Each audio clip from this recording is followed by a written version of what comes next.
Welcome to FootballGamePlan.com, where football makes sense. I'm Memory Hunters off the playbook, bringing you my 2012 April Fool's mock draft. Now, we're just going to have a lot of fun in this video, a lot of picks, so let's just get started with the number one overall selection, the Indianapolis Colts.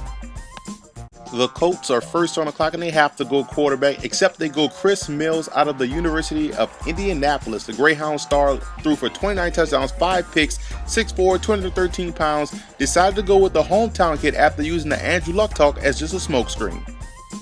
The Redskins hold the second pick via trade and they have to go with the black quarterback. The Redskins need a guy that's athletic, raw, can't read defenses, has accuracy issues, mobile, a rocket arm. So the quarterback to me that best exemplifies that with this pick, the black quarterback, is Ryan Tannehill. He provides all those attributes that you want, all those stereotypical attributes that you want out of a black quarterback. Ryan Tannehill will be an awesome pick for the Washington Redskins.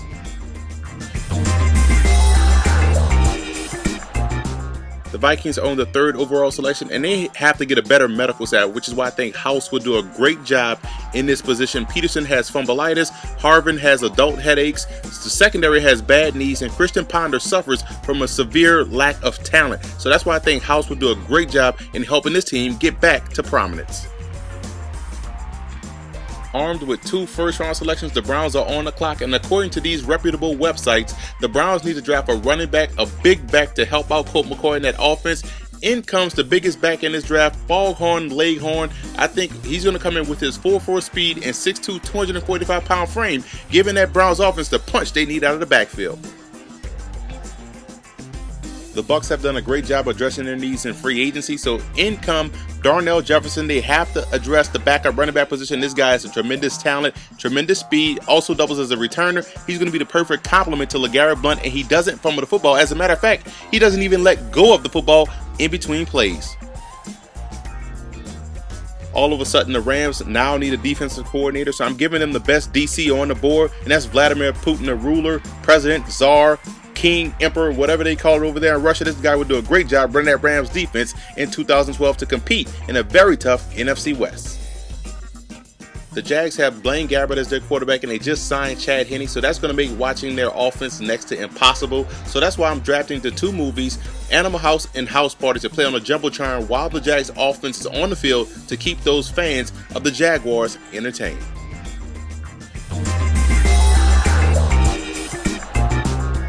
The Dolphins have 2 major needs, quarterback and wide receiver, but I'm giving them the franchise quarterback, Willie Beeman, who has the athleticism you want at the position and does a great job of community service work off the field. The Panthers are next up on the clock, and I'm going with an experienced chef here, Paula Deen. What she brings to the table, she brings a lot of years of experience and a lot of butter, and that's what you need to bake up a lot of these humble pies that they're going to be serving to the members of the media that thought it was going to take Cam Newton 20 years to learn how to play quarterback, but they were all proven wrong, and that's why you need Paula Deen to help you bake over 1,000 humble pies. The Buffalo Bills are next up on the clock, and I have them going defense with Alex Mack, the linebacker from ESU. The Bills need an intimidating force in the middle of their defense, and we've all seen the tape of Mack knocking the snot bubbles out the running back from Mississippi State. The Kansas City Chiefs are next up on the clock, and honestly, we need some answers. We need answers to the following questions. Question number 1. Who in the hell authorized Tyson Jackson being drafted in the top 5? Question number 2. Why in the hell is Matt Castle still your starting quarterback? And finally, question number 3. How long will it take before we see Kimbo Anders' jersey retired? Seahawks are next up on the clock, and I'm going with middle linebacker Wendy Williams. She has the size that you want, the lateral agility that you look for out of the position, and most importantly, she actually looks like a middle linebacker. Imagine her getting her hands on you. You are not getting away from her. Look at those hands. The Cardinals are next up on the clock, and they have to protect better up front. And since all of the top tackle prospects are off the board, I'm going with the best available prospect, the New Orleans LEVEE system. It's not like the Cardinals don't have experience using the same type of system. They've re-signed Levi Brown, who is an exact clone of the New Orleans LEVEE system. And when you have those 2 bookends on either side of the quarterback, they should hold up, right? Next up is America's team, and Dallas needs help in the secondary. They need a lot of cornerbacks, or guys that at least look like cornerbacks, and that's why Lil Wayne fills that void nicely for the Cowboys, especially in nickel situations. Mike Kafka and the Philadelphia Eagles have pretty much solved all their needs, so this is a luxury pick. They have to go with Donovan Morgan, the outstanding receiver for the Philadelphia Soul. He's right in town, one of the best playmaking receivers in AFL history. He's 6'3", 225, and runs a 4.3 40. The Eagles really need him to help stretch the field and take pressure off of Deshaun Jackson. The New York Jets are next up on the clock, and first order of business, they have to go back to the James Hasty uniforms. Those uniforms were the best Jets uniforms out there. Now they can start to address team needs. That's where Andrew Luck comes into play. Now you can have 20 Wildcat plays for Tebow, 20 pass plays to the tight end for Andrew Luck, and 21 hoppers to the wide receiver's feet for Sanchez. The Bengals have 2 first-round selections, meaning that at least one will be a complete waste, but it won't be this one. David DeCastro will do an excellent job of securing the interior offensive line of the Cincinnati Bengals. Next up are the San Diego Chargers, and just like the Jets, bring back the Seau uniforms to number 1, and number 2, you might as well draft Junior Seau, because honestly the Chargers haven't been able to get to the quarterback consistently since Seau left sunny San Diego. Chicago owns the 19th overall selection, and I'm going with Banks from Texas State. The Bears need additional pass rush help opposite of Julius Peppers, and Banks provide tremendous pressure off the edge. Look at the strength he has in hitting that bag at practice. The Titans need defensive line help. That's why I'm going with singer Adele. She does a great job of anchoring and dominating at the point of attack. All right, the Bengals are back on the clock with their second pick, and this is the one that they blow by drafting 2 future busts. Stephen Hill, all he did was run a fast 40 time, and now he's the greatest wide receiving prospect since Irvin Fryer. And the other future bust, number 2, Dontari Poe, ran a fast 40 time at the Combine, and now all of a sudden he's the best defensive line prospect since Mean Joe Green. When will people learn to trust game film over workouts? The Browns are next up on the clock with their second pick, and while his basketball talents will remain in Miami, his football talents can be used in Cleveland. LeBron James will do a great job of following up fellow first-round pick Foghorn Leghorn and giving Colt McCoy the weapons that he needs. Let's move on to the Detroit Lions, and they have to go with superhero Flash Gordon. You already have Megatron on one side. You also have Hertatron in the backfield. That's a combination of Bess, LaShore, and Smith. And you have a bazooka arm quarterback, so adding another superhero in Flash Gordon makes a lot of sense here. Pittsburgh is up next with the 24th pick, and I'm going with outside linebacker help. They're going to get every member of full force. That's the 3 guys right there. They were bullies in House Party. They look like outside linebackers. As a matter of fact, the lead guy right there actually looks like Joey Porter. So all guys I think fit well in a 3-4 system. You have to get guys that are tough and physical at the point of attack when you're rushing the passer, and these guys can do it exceptionally well. The Broncos have to go with defensive line here. That's why I'm giving them the fat black dude from all of the 80s movies. I don't know his name.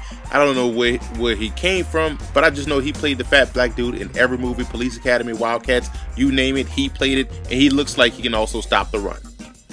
Texans need a wide receiver opposite of Andre Johnson, which is why I'm giving him Fred Stamps of the Edmonton Eskimos. This guy catches everything thrown his way, one of the best receivers in the CFL currently, and is well on his way to a CFL Hall of Fame bid if he can continue to play at a high level. 6 feet, 190, legit 4.4 speed, and has stickum for hands. Bill Belichick has 2 first-round selections this year, so you know what that means. It's trade time. So while I explain the trade, how about you guys check out some of these cool Patriots highlights.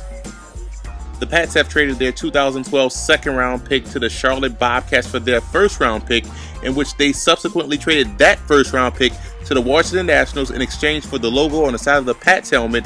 And with that trade, the Pats then brokered a deal with Congress to pass a law to move them up to the front of the draft, in which they will select quarterback Andre 3000 of the rap group OUTKAST, and they also, as a result of the trade, get the Oakland Raiders 2013 first-round pick. Packers have to go defense with this selection, so I'm going with another standout player from that ESU program, VLADIMIR, the linebacker. This guy is a tenacious defender, constantly blowing up offensive tackles and making plays in the backfield. He's going to be a threat off the edge, especially when he's on cycle. Wink, wink. I have the Ravens making a splash here in the first round by going with NWA, and the reason I have them going with the famous rap group, here's why. Let's watch the Ravens defense without music. Still pretty tough, right? Now let's take a look at the same defense with NWA playing in the background. The police coming straight from the underground. A young nigga got it bad cause I'm brown. And not the other color, so police think they have the authority to kill a minority. Pretty awesome, right? So if the Ravens can play NWA in the background while their defense is on the field, look for them to win a lot of games in 2012. We can go toe to toe in the middle of a sale. Come with me cause I'm a team. The 49ers are on the clock and they have to address the speed at the receiver position, which is why I'm giving them Willie Mays-Hayes of the Cleveland Indians. Two things you can learn from watching this clip. One, you actually are faster when you're running without shoes on your feet. And two, Wesley Snipes is quite possibly the blackest man in America. The Patriots are back on the clock with the second first-round pick, and that means another trade is in effect. So while I explain the trade, check out some more of these cool Patriot highlights. The Patriots were able to take a lifetime supply of New England clam chowder, a king-size box of Boston baked beans, the New England Patriots history from 1985 to 1992, and move up to the second overall selection with the Washington Redskins and take quarterback Robert Griffin III, the Heisman Trophy candidate, will help the Patriots be prepared for when Tom Brady decides to hang up the cleats. The Giants are next on the clock, and I just had a conversation with Eli Manning, a nice long interview with him, and I asked him if losing Brandon Jacobs would hurt the team in the long run, and this is what Eli Manning had to say.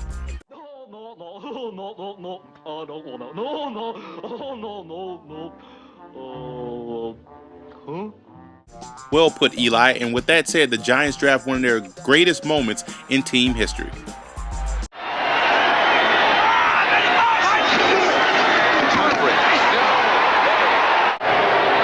The determination. He reads run the whole way. He reads Humphrey the whole way. He takes off for the jump before Humphrey takes off for his jump. That is football. Moving over to the second round, the Falcons have to get help for Matt Ryan, especially in the playoffs. That's why these deep freezers come into effect. They can keep Matt Ryan cold in the playoffs, because once the games actually count in the playoffs, he is a different quarterback, and trust me, that ball right there he's throwing was probably going 2 yards down the field. The Saints actually lose their second round pick, so this is a third round pick. They've also lost Sean Payton, the head coach, due to the suspension from Bountygate. So what they do in the third round is draft Sean Payton, the backup quarterback. It's a great way to circumnavigate the penalty. And hey, Roger Goodell said the Saints couldn't have him as a coach. They didn't say anything about him being a backup quarterback. The Raiders are on the clock in the fifth round, and they have just traded this pick to me, so that way I can wrap up this mock draft video. Remember to check out footballgameplan.com for all your football analysis, notes, and tidbits. Follow me on Twitter at FBallGamePlan. Check out the Football Game Plan Network, which is located at youtube.com/footballgameplan, and listen to the Football Game Plan radio show, which airs every Saturday, 11 a.m. Eastern Time at blogtalkradio.com/footballgameplan.